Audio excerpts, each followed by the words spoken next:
Hey, my spookies. Before we start the show, I just want to tell you my dog Chicano is doing very well in his fight against cancer. 4 chemotherapy treatments in, 4 more to go. And we're doing a test next week to see what the improvement has been so far. The costs have been astronomical, but you all have helped so much. We've raised over $2,000, about a fourth of the entire cost. So if you want to get involved and help today, just go to weeklyspooky.com and click on Help My Dog. I can't tell you how much I appreciate it. He's sleeping at my feet right now. But now, my friends, it's time for the show. Everybody loves a little bit of Southern hospitality from time to time, but in Gloverville, things get a little bit strange at times, especially when your neighbors are making bizarre sounds in the middle of the night, and some of those are human screams. What is with these neighbors, and do they want to have you over for dinner? What's that? You want to be scared? Come with me.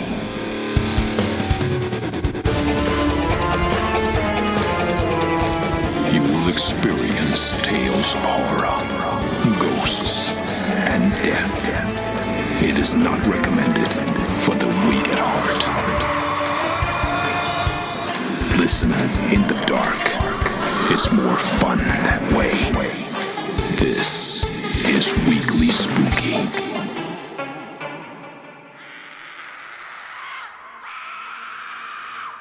Hello, my spookies. It's Wednesday, and you know what that means. It's time for a little spooky in your weekly. I'm your host and narrator, Enrique Couto, and I can't wait to bring you this piece of Southern fried horror, because I really enjoyed it, and honestly, it made me feel a little nostalgic. The character of Mama Lou reminds me a lot of my great Aunt Betty.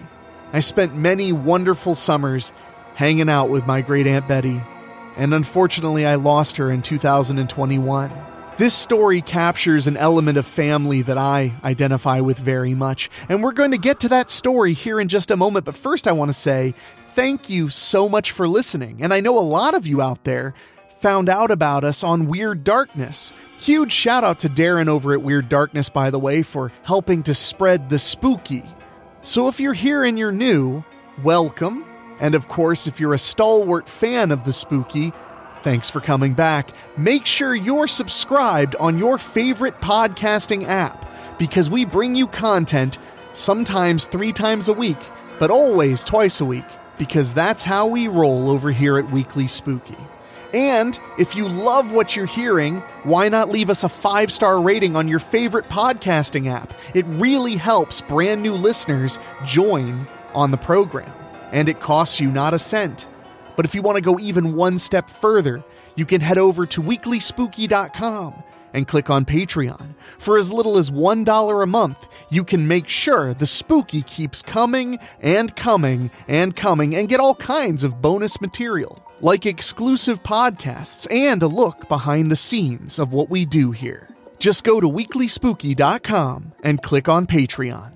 We're at 95 backers. Can you help us make it to 100? I would consider it a personal favor.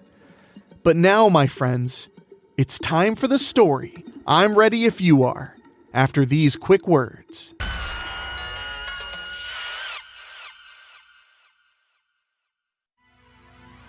Gloverville by Charles Campbell. October 1982. It was a Friday. Gloverville, South Carolina, is a very small town located on the stretch of road, Highway 421, affectionately known as the Valley. It was only a few days before Halloween, and it had been a rainy week. 10-year-olds Denise Watkins and Charlie Banks were best friends.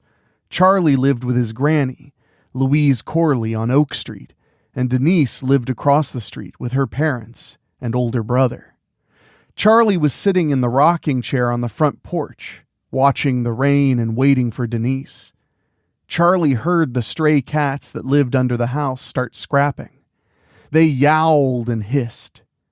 Charlie listened as they rolled around until they stopped. Then, Charlie stood to go into the house, where he would pick up the phone and call Denise.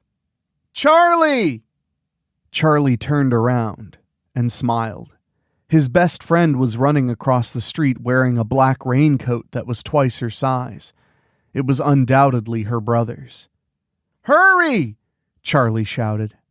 Denise sprang onto the porch and threw her arms around Charlie, soaking his t-shirt. But Charlie didn't care. She pulled off the raincoat and set it on the back of the rocking chair. She was wearing a Spider-Man t-shirt and had her brown hair pulled back into a ponytail. She loved superheroes. The two of them had spent countless hours pretending they were Spider-Man, Wonder Woman, Batman, and Superman after marathon comic book reading sessions in Charlie's bedroom. Charlie and Denise had literally grown up together since they were infants. Denise was born in November 1970, and Charlie came along in February 1971. Ever since they could walk, they were never away from each other for very long. Charlie's mother, Margaret, worked 2 jobs, and it was just easier and better for Charlie to live with his granny. Charlie's mother made sure that he was taken care of, and she would stay at Mama Lou's house when she could. "Mama Lou cookin'?" Denise asked. "Yeah, it'll be ready in a little bit. She said she'd take us to the video store later. I heard about this new scary movie." "I heard it's the scariest movie ever made. They say you might die if you watch it," Charlie said. His face was stern and serious. Denise chuckled. "Really? You might die if you watch it? It can't be scarier than Texas Chainsaw Massacre." "I hear it is," Charlie replied and plopped down on the couch. Denise sat down beside him. It was true they were best friends, but Denise loved flirting with her boy. It was a game. She kissed him on the cheek, and Charlie smiled. "What's Mama Lou cooking?" "Salmon patties." "Oh yeah," Denise hollered. "Niecy, that you making all that noise?"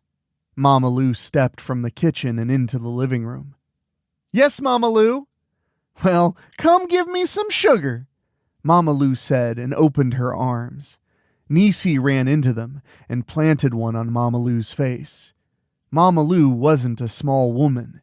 Years of deep-fried Southern comfort food made sure of that. She loved Denise, whom she and Charlie affectionately called Niecy, as much as she could love a child or grandchild of her own. Niecy spent just as much time at Mama Lou's as she did at her own house. "Charlie said you're cooking salmon patties." "I am, and they're almost done. You two go wash your hands and get in the kitchen." "Yes, ma'am. Come on, Charlie," Denise ordered. Charlie rose from the couch and followed Niecy. The kitchen was quiet as Niecy and Charlie wolfed down salmon patties. Charlie took his last bite and asked, "Granny, you still taking us to the video store?" "I plan on it. What time y'all want to go?" "I'm ready now if Niecy is," Charlie said and looked at Denise. "Yeah, Mama Lou, I'm ready." "Okay, let me get my pocketbook and we can go." Mama Lou shooed them toward the door. Charlie and Denise scrambled to the front porch. It had stopped raining. Denise grabbed the raincoat from the back of the rocking chair and set it on the porch swing. A voice called out, "Hey, y'all!" Charlie and Niecy turned to see Libby standing at the edge of the front yard. Her face had smudges of dirt, and her sandy blonde hair was disheveled. She was in a mud-stained yellow dress, and her knees were skinned and scabbing from an apparent nasty slide on the asphalt. She was the daughter of Mama Lou's next-door neighbors, Tommy and Betty Reynolds. "Hey, Libby!" Niecy hollered back. "Come on, Niecy!" Mama Lou broke up the conversation before it could begin. "Don't talk to that girl. She lives with the creeps," Mama Lou said. And it wasn't the first time she referred to Tommy and Betty as the creeps. Libby frowned and walked back up her driveway. Charlie and Niecy hopped into Mama Lou's humongous red and white Ford Thunderbird.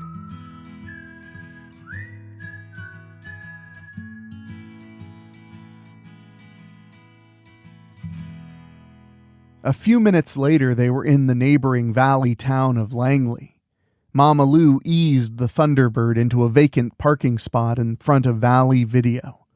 Charlie and Niecy were out of the car and in the store before Mama Lou could even get out. "Back here!" Charlie yelled and pulled Niecy to the horror section. "It's called Evil Dead," Charlie said. He was excited. Niecy began looking at one end of the row as Charlie searched the other. "Found it!" Niecy yelled and shook the display box proudly in the air. Charlie was beside her in an eye blink. Niecy handed over the display box, and Charlie marveled at the cover art. The hand shooting up from the ground with The Evil Dead title covering the top half of the box in truly dreadful typeface. He quickly read the back cover and knew immediately this movie had to go home with him.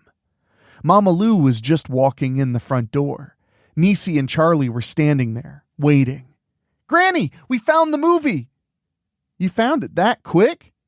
"Yes, ma'am. I did, actually," Niecy bragged. "Put it on the counter, then," Mama Lou said, and set her purse on the counter. "Hey, Louise," Ricky Spradley said. He was the owner-operator of Valley Video, the only dedicated video store on 421. The Quick Shop had a small video section in their convenience store, but it was almost always half empty, and it was mostly just the Valley perverts that went there because they had porno movies. Ricky had a lot of movies, but he refrained from having porn movies. His wife wouldn't allow it. He had horror movies out the yin-yang, though. "Hey there, Ricky. How's your mama doing?" Mama Lou asked as she pulled the $1.25 from her change purse. "Fair to middlin', I reckon. I'm going to her house for supper after work," Ricky replied. He smiled at Mama Lou, and she smiled back. Ricky was a good-looking boy and had that signature dimple chin that all the Spradley men had. "Well, tell Arlene I asked about her," Mama Lou said, and Ricky pulled the movie from the case behind him and handed it over to Charlie. "I will, Louise. You too. Y'all might pee your beds when you watch this one. Watched it myself a couple nights ago. It's a real scary one." Ricky grinned at Charlie and Niecy. Niecy stuck her tongue out and pulled Charlie by the hand. They got in the car and Charlie spoke up when they got to Gloverville. "Granny, can you stop at the Minute Shop real quick? I need to see if they got the new Spider-Man comic this week." "You got money for that? I got y'all the movie. I can't spring for comic books today," Mama Lou replied. "I got $2, Mama Lou. You can stop," Niecy said. Charlie grinned at her because he didn't have 2 pennies, much less $2. Mama Lou turned into the Minute Shop. "Okay, Charlie, don't be all day in there now. I know how you get in front of them comic books. Pick one and come on." "I'll make sure he hurries, Mama Lou." Niecy grabbed Charlie's hand, and they walked into the Minute Shop. Charles Prosser was in his normal spot behind the register. He opened the doors of the Minute Shop in 1965 and has been here every day to manage it ever since. "Hey there, you two. We got some new comics in this morning," Charles proudly announced. Charlie spun the rack looking for the familiar red and blue costume of the Amazing Spider-Man, and he found him. Spider-Man was battling the high-flying vulture on the cover. Charlie's eyes lit up as he lifted the comic from the rack. Niecy held the latest edition of Wonder Woman in her hand. Wonder Woman had Cheetah wrapped up in the lasso of truth on the cover. The two of them rushed to the counter. "Okay, that'll be 72 cents. Niecy handed over one of the 2 crumpled dollar bills she had in her pocket. "Thank you, Mr. Prosser," Niecy said as Charles handed over the change. "I want to read that one when you're done, Charlie," Denise said as they walked out the door and back to the car. "That was fast," Mama Lou said. "I made sure he hurried up." Niecy grinned, and Mama Lou took them home.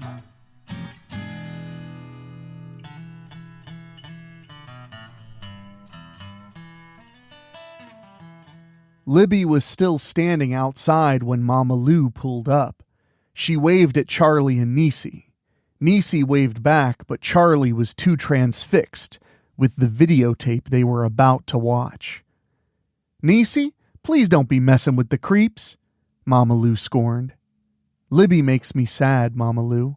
She just wants to be friends," Niecy replied as the three of them walked in together. "Niecy, it's nothing against Libby, understand? Her parents, well, they ain't right in the head," Mama Lou said. "Then she really needs a friend," Niecy responded and poked Charlie in the back. Mama Lou walked to the kitchen. Charlie wasn't paying attention to the conversation. He was rewinding the tape. Apparently, Ricky didn't practice what he preached of "be kind, please rewind" that adorned the signs throughout his store. Charlie wondered if Ricky charged himself a rewind fee. "Huh? What?" "Libby," Niecy said. "Mama Lou said that her mama and daddy ain't right in the head." "She ain't wrong," Charlie said and continued.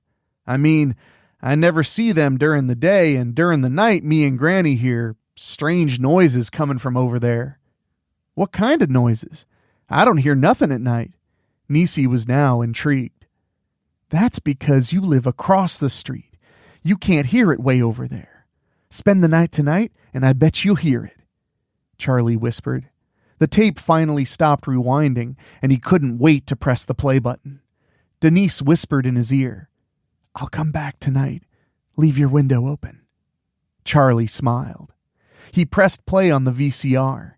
Niecy and Charlie held hands as they watched the movie that scared the shit out of them. It was the greatest movie Charlie had ever seen, and he couldn't wait to watch it again.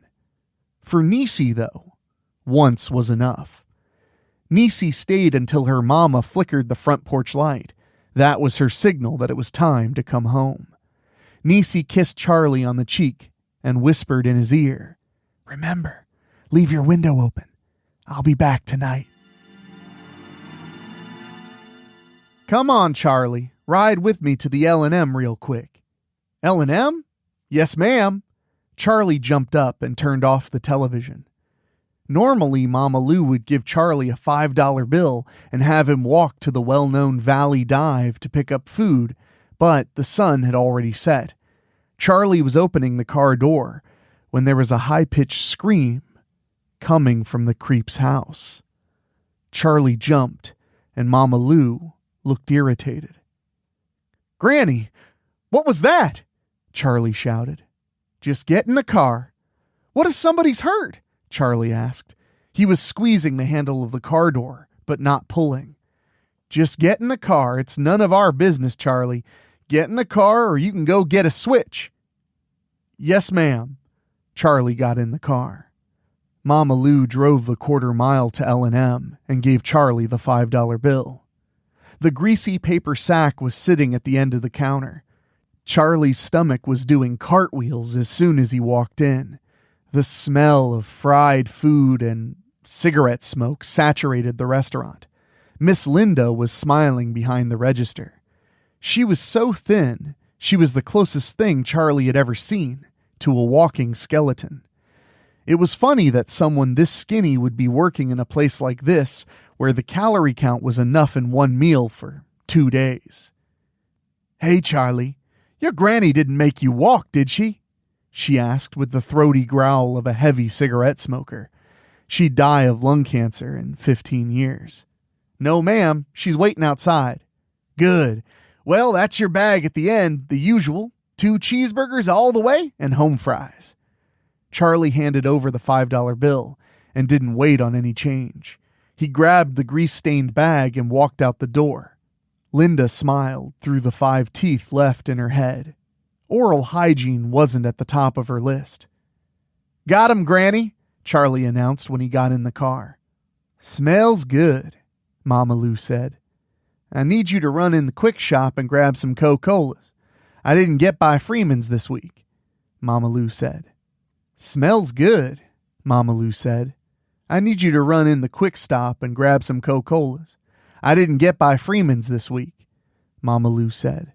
Freeman's was a local gas station where Mama Lou would stop once a week for a fill-up and a case of Coca-Colas that Harold would put in the trunk of the car. Mama Lou would always have a case of empties for the return bottle discount. Charlie took the 2 singles and went into the store. "Hey, Charlie," Ed Baker said when he saw the boy walk in. "You ain't been in here in a while. I got a comic book rack too, just like Charles Prosser," Ed said while he was chewing on an unlit cigar. "Granny wants me to get Coca-Colas. We got food in the car. I'll come look at 'em tomorrow. You got any Spider-Man?" Charlie asked as he pulled 2 Cokes from the cooler. "I don't know exactly what they put in the rack. Probably do," Ed answered. To be blunt, Ed was fat. He had no neck, at least 4 chins, and he stunk to high heaven of BO. Charlie didn't want to hang around much longer and lose his appetite. "Okay, here you go." Charlie put the $2 bills on the counter, and Ed counted out 63 cents in change. Charlie was trying to hold his breath and smile at the same time. "Why's your face turning red, boy?" Ed asked. Charlie didn't answer. He bolted out the door and took a big breath once he was outside. Charlie got in the car. Mama Lou started to say something, but kept it inside. They went home, ate burgers, and watched the Dukes of Hazzard. 11:22 p.m. Charlie's mother, Margaret, decided to sleep at her trailer so the coast was 100% clear for Niecy's late-night visit. She shined a flashlight in Charlie's window. Charlie turned on his bedside lamp and went over. He popped the screen out from the inside and helped Niecy come in. She was wearing Batman pajamas, and Charlie's heart melted. "Cool pajamas," Charlie said. Niecy hugged him and said, "I like yours too." Charlie was wearing Spider-Man underoos with blue sweatpants. "When me and Granny went to get supper, we heard somebody over there scream," Charlie said as he and Niecy sat together on the edge of the bed. "Oh, wow. What kind of scream was it? Was it Libby?" "Maybe. I couldn't tell. It was real screechy, like an animal, maybe." "An animal, huh?" Niecy replied and rubbed her chin as if she were contemplating the possibilities. "We stopped and got Coca-Colas at the quick shop." Charlie pinched his nose. "Ew. I know. Ed stinks so bad, Mama won't even let me go in there anymore. Billie Jean almost punched him the last time he was in there. He said he got comics now, like the Minute Shop." "Comics, huh? You think we could wear gas masks in there and check out the books?" Niecy grinned at Charlie. "Maybe." Charlie walked to the window. His room faced the neighbor's house. "Niecy, come here and listen." Niecy's ears perked up. They could hear noises coming from the backyard next door. "What is that? They don't have a dog, do they?" Charlie stayed quiet and shook his head no. "Look," Charlie said and pointed toward the house. Every light in the house came on at the same time, flickered, and went out. "What in the world?" Niecy was perplexed. "Let's go see what's in the backyard." "No way, Niecy." "Come on, Charlie. Spider-Man wouldn't puss out like that." Charlie was frustrated. He couldn't look like a coward in front of his friend wearing cool-ass Batman pajamas. "Okay, let me get the flashlights real quick." Charlie rummaged around in the back of his closet for a few moments before emerging with a red and blue flashlight. They were equipped with fresh Duracell batteries, so they should be good to go. "Good deal, Spidey." Niecy held out her hand, and Charlie gave her the blue flashlight. She crawled out of the window first, and Charlie followed. They tiptoed along the edge of the yard. There was no fence separating the 2 yards, but there were 3 rows of cinder blocks stacked on top of one another that ran the length of the two properties. Once Niecy and Charlie made it to the backyard, Charlie pulled a 5-gallon, half-full paint bucket from the back porch and sat it in the dirt beside the blocks. "I'll go first," he whispered. "Okay, hurry up." Charlie stood on top of the bucket and pulled himself over the top row of cinder blocks. Niecy was right behind him. Charlie offered his hand to help her up, but she waved him away to give her space, and she was over the blocks faster than he did. The creep's backyard was overgrown with weeds. Charlie thought he might be able to make a few bucks if his granny would let him ask to cut their grass. Their back porch was dark. Niecy and Charlie remained still, listening for the noises they heard just a few minutes ago. There was a noise, but it wasn't like before. This noise was coming from inside the house. It sounded like someone dragging something heavy across a wooden floor. It was like metal scraping on wood. "Hear that?" Niecy asked. Charlie nodded his head. "Let's go up on the porch." Charlie shook his head no. "Come on, Spidey. We'll just put our ear up to the door and see if we can make out what's going on in there." Niecy began moving before Charlie could protest. Charlie followed her to the bottom of the back porch steps. There was a noise. Cracking twigs. Charlie spun around and sputtered. Niecy, you need to stop. Libby's behind us." "Don't go up there," Libby whispered. She was in the same stained yellow dress, and she was shaking. "Oh my God, Libby, what is going on?" Niecy replied. "Shh. You don't want them to hear you. It might be too late. Don't go away." Weekly Spooky will be right back.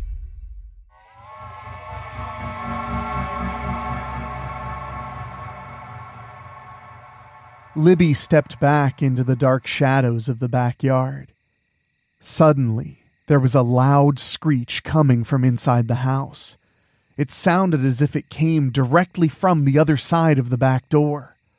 Charlie and Niecy looked at each other and bolted back to Mama Lou's house and through the open window. Charlie slammed the window closed. "What's going on in there?" Mama Lou bellowed from her room. "Niecy, get under the bed," Charlie ordered. That would be the best place for Niecy to hide because Mama Lou could easily check his closet, but it would be a mite bit tougher for her to check under the bed because of her size. Niecy crawled under the bed, and Charlie pulled the bedspread over until it almost touched the floor. His door opened, and the bedroom light was switched on. "What in the world is going on in here, boy? You have any idea what time it is?" Mama Lou looked at him with the look Charlie recognized as her switch-contemplating look. He certainly didn't want to take a switching, especially with Niecy under the bed. "I had my window open because I was hot, and it was sticking, so I pulled on it a little too hard. I'm sorry, Granny, it was just hot," Charlie said with as much remorse in his expression as he could. She was buying it. Granny's switch-contemplating look gave way to something more compassionate. "Okay, then. Next time it gets stuck, either come and get me and I'll unstick it, or at least let me know before you slam the window shut. I thought the creeps were coming in to get us. Now go to bed, child."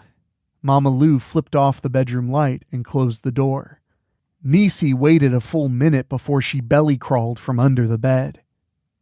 "That was close, Charlie." Niecy held the flashlight to her face. She was the prettiest dark night Charlie had ever seen. What were they doing over there? Why was Libby in the backyard? I think we should tell Granny. Charlie was as nervous as a gazelle in a lion cage. "No, we should not tell Mama Lou," Niecy said sternly. "We'll figure it out tomorrow, okay? Libby'll be fine. She's sleeping in their shed out back. I don't want to cause a ruckus with whatever is in that house tonight. We'll come up with a plan tomorrow," Niecy said. It wasn't a debate. "I don't know," Charlie started. "Shh! Before Mama Lou comes back and we have a lot more explaining to do, I'm gonna go now. Watch me until I'm out the window, and across the street. I'll shine the light back towards you when I'm clear." Nisi opened the window and lit out. Charlie waited until he saw the light flash back at him before he carefully closed the window and went back to bed. Surprisingly, he went right to sleep and didn't wake up until Mama Lou knocked on his door and announced breakfast was ready. Nisi was over bright and early. After she and Charlie finished a breakfast that consisted of scrambled eggs, grits, biscuits, and sausage patties, they went outside. The two cats that were fighting under the porch the day before were nuzzled up to each other in the swing this morning. They paid Nisi and Charlie no mind when they came outside. "We need to check on Libby," Nisi said. She had a wrapped paper towel in her hand. "What you got there?" Charlie asked. "I snuck 2 sausage biscuits out. Libby's probably starving." "Oh, okay." "I don't see her in the yard," Charlie said, knowing exactly how Nisi would respond. "We'll check the shed out back." "I don't think that's a good idea." "It's broad daylight, Charlie. It's going to be fine. Come on, or I'll go by myself."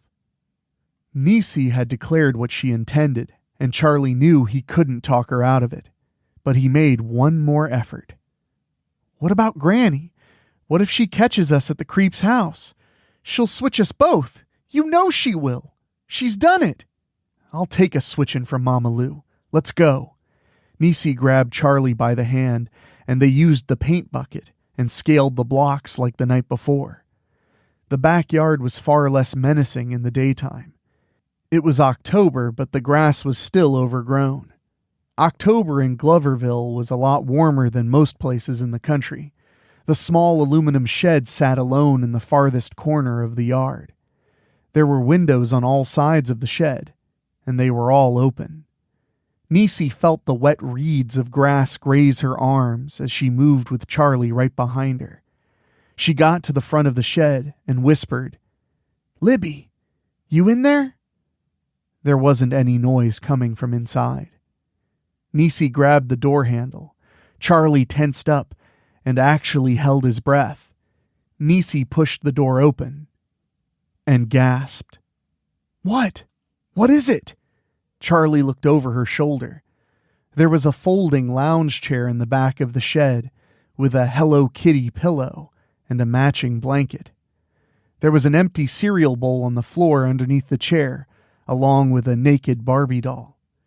The inside of the shed was a lot neater and cleaner than the outside would lead you to believe. It wasn't pristine, but it wasn't nasty either. There were a few Rubbermaid buckets on the other side of the shed, along with a few gardening tools, but that was pretty much it. "She's been sleeping in here." "That's so sad," Nisi said as she began to tear up. She felt regret at leaving Libby in the backyard the night before. She should have taken her home and explained it to her mother. Libby could have had a hot bath and a warm meal before she slept in a comfortable bed. The lounge chair was way on the other end of the comfort spectrum. "Hey, Charlie and Nisi, you came to play with me?" Charlie and Nisi turned to look at Libby. She was standing behind them with a handful of yellow wildflowers. "Libby, what on earth are you doing sleeping out here?" Nisi blurted out. "I have to. My mama and daddy, they get sick at night. They get the hungries, and Mama said I have to sleep outside when they get the hungries. She says it's for my own good." Libby looked down at her feet. Libby was cleaner than the day before. She was wearing a plain red t-shirt and a pair of old faded jeans, but they were clean. "What are the hungries?" Charlie asked. Nisi shrugged her shoulders, and they both looked to see if Libby would answer the question. "I don't know exactly, but I know that it hurts them. They get the hungries and I have to leave. Sometimes..." Libby seemed to think better of the information she was about to share. "Sometimes what?" Nisi prodded. "Nothing, it's nothing. I just have to leave the house. Mama's okay right now, though. I got a bath and she gave me clean clothes." Libby smiled as if no further explanation was needed, and the world was good again. "Can we come see you tonight? when you're in the shed?" Niecy asked. Charlie looked at her like she was a crazy person. "Will you?" Libby's eyes lit up. "Sure we will. Won't we, Charlie?" "Yeah, can't wait," Charlie said sarcastically. He was thinking of the ultimate switching that he and Denise would undoubtedly get from Mama Lou when they were caught. "Just do us a favor, though," Niecy began, and Libby nodded her head yes. "Don't tell your mama and daddy we're coming over, okay? They probably don't want us knowing about their hungries. Understand?" "I understand. I go to the shed just before dark. That's what Mama says. I can't go back in the house until it's daylight again." "Okay. We'll come out back when Mama Lou goes to bed. We'll knock on the shed door so you know it's us." "Yay! Thank you, Niecy." Libby gave her a hug, and Charlie was still trying to understand what Niecy was up to. "Oh, this is for you." Niecy handed over the sausage biscuits. "Come on, Charlie. Let's go. Libby, we'll be back tonight." Charlie and Niecy went back to Mama Lou's.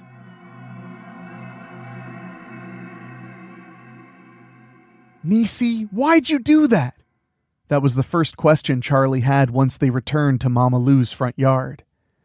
"We need to see what's going on with her mama and daddy." "Why does Libby have to sleep outside?" "We should just tell Granny." "She's not going to do anything, Charlie. She won't even look in their yard. And we'll be cutting our switches." "Probably will anyway before it's over," Charlie said. "Stop being a baby. Let's just see what's going on with Libby's folks, and then we can tell my parents and Mama Lou." 10 p.m. Niecy showed up at Charlie's window, this time dressed for a nighttime adventure. She was wearing blue jeans, a black t-shirt, and a Clemson Tigers ball cap, with her hair pushed through the back. She didn't crawl in. She waited for Charlie to come out. He had the flashlights in his hand. "What are you going to do with those?" Charlie asked when he saw the comic books in Niecy's hand. "I'm giving these to Libby." "Any Spider-Man comics in there?" Charlie raised an eyebrow. "No, Charlie, come on. Let's get this over with." The two of them were at the shed 30 seconds later. "Libby," Denise said and knocked on the door. "Libby, it's us." It was quiet. Charlie was looking nervously around and Denise opened the door. The lounge chair was still there, along with the pillow, blanket, and Barbie. But no Libby. "What are we supposed to do now?" Charlie asked. "Let's go listen by the back door again." "I was afraid you were going to say that." "Niecy, why don't we just leave well enough alone?" Charlie asked, but knowing that she wouldn't. Niecy was ornery enough to see through whatever that meant.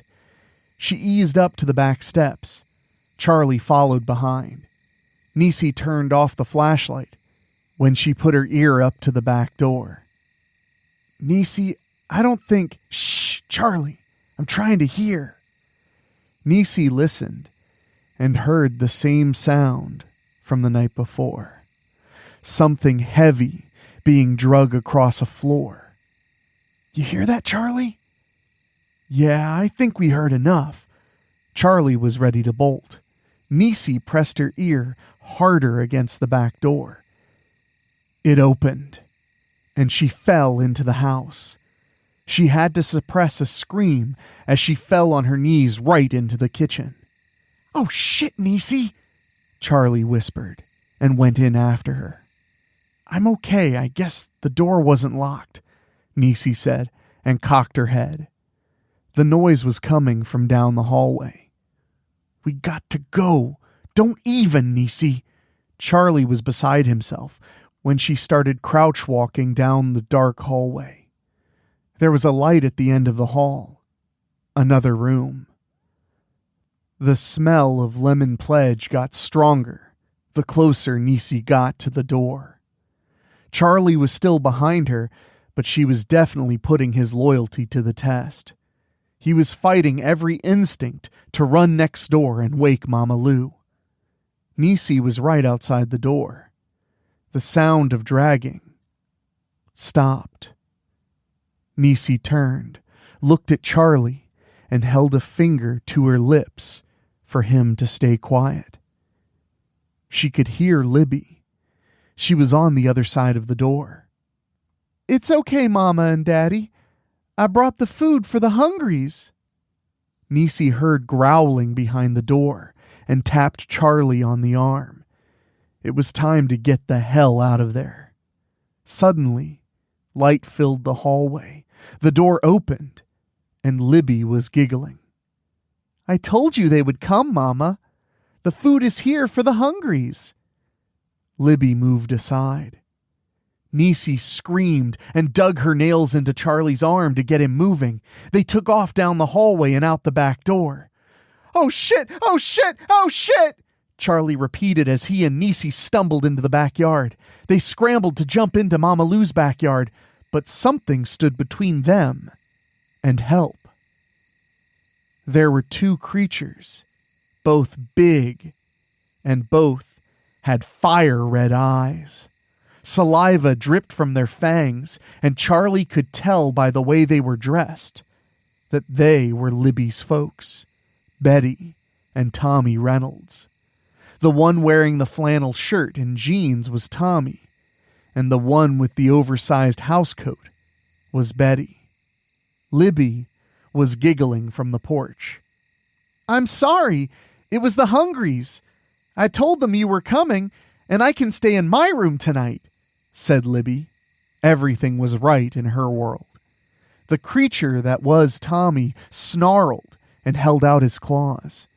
They were long, black, and ready to rip flesh. Niecy leaned over and kissed Charlie on the cheek. "I'm sorry, Spidey." She held Charlie's hands and closed her eyes. They knew they were going to die, but at least they would leave like they came, together. It made the sound of watermelons that Niecy's brother Billie Jean used to explode with cherry bombs. Charlie and Niecy opened their eyes, and the creature that was Tommy was headless and flailing his arms, clenching and unclenching his claws, before he fell into the grass. The creature that was Betty turned to their attacker. Niecy and Charlie heard the shell being chambered and witnessed the creature that was Betty's head explode in a gooey mass of blood and brains. Chunks fell into Niecy's lap and Charlie's hair. "Gross," Niecy muttered and pulled herself up. Charlie was sitting there, in shock. Libby was crying. "Mama! Daddy! Mama!" She ran to the bodies that were once her parents and fell to the ground, sobbing uncontrollably. "Get down here!" Mama Lou shouted from her backyard. She was holding the Remington pump at her side. Niecy held out her hand, Charlie grabbed it, and she helped him up. Little Libby remained crying in the grass as they walked away and jumped down into Mama Lou's backyard. "Didn't I tell you not to mess with those creeps? I told both of you not to mess with that little girl. Go pull your switches and don't get little ones. I'll be in the house." Charlie and Niecy replied, "Yes, ma'am." I just love that story, and if you love Charles's work, make sure to check out his podcast, Horror 421. It's a real great listen, and I was one of the first guests. They're getting ready to start their season 2. In fact, I believe it launched yesterday. So check out Horror 421 when you get a chance. And I want to share something a bit personal real quick. I don't usually do this, but I love this story. It really did remind me of my Aunt Betty, because my Aunt Betty was a little 4'9" Kentucky lady, and she was tough as nails. She could cook like a champion, and one time she actually showed up at my house because some bullies had followed me from the school bus to my home and were terrorizing me, and this little firecracker of a woman, 4'9", in her early 60s at this time, chased those bullies, those teenage bullies away, swearing up a storm and telling them if they came back, they weren't going to like what they'd find. God, I miss you, Aunt Betty. You helped shape the kind of person I am, and I could not be prouder. But now I want to take a moment to say a big thank you to our Patreon podcast boosters. These are folks who've joined our Patreon and decided to contribute just a little bit more so that they can hear their names on the show, and they are Bobbletopia.com, which, by the way, if you use code WeeklySpooky, you can get 10% off your purchase. Megan Hua, Julia Kirsch, Christopher Sullivan, Brent McCullough, Gino Lyons, Steve King, Karen Weemet, Jack Kerr, and Craig Cohen. Thank you all so much for the support. And if you want to hear your name on the show every single week, just go to weeklyspooky.com, click on Patreon, and as long as you contribute more than $15 a month, that's where you'll be right at the end of every show. But it's time for me to get out of here. I hope you're all doing extremely well. For myself, for our executive producer, Rob Fields, my producer, Dan Wilder, and my composer, Ray Mattis, I will talk at you next time. And oh my, I can't wait. Thank you. Thank you for listening. Make sure to find your way back next week. But for now, you are safe. Trust me.